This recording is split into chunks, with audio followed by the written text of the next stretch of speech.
तो जो डर था वही हुआ। डोनाल्ड ट्रंप ने भारत पर 25% का टैरिफ लगा दिया है। मतलब अब अमेरिका भेजा जाने वाला हर भारतीय प्रोडक्ट 25% महंगा हो जाएगा।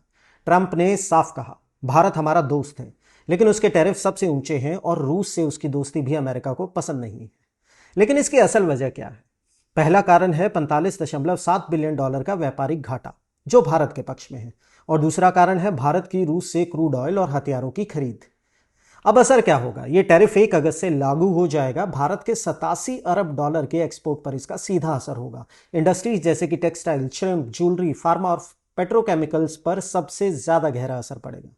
और अगर ये टैरिफ ऐसे ही जारी रहे तो भारत की जीडीपी में 20 बेसिस पॉइंट की गिरावट भी हो सकती है।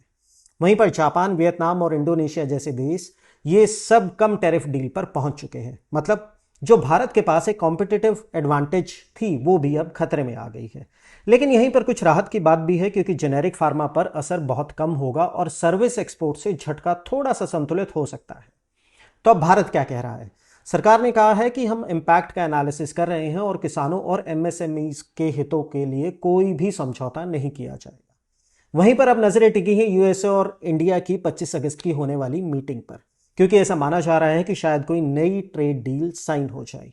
अगर नहीं होता है तो शायद भारत को अब अपनी ट्रेड स्ट्रैटेजी रीसेट करनी चाहिए, क्योंकि अगर मित्र राष्ट्र भी अब आर्थिक हथियार से वार कर रहे हैं तो चुप बैठकर, मूक बधिर रहकर आप अपने हित की रक्षा नहीं कर सकते।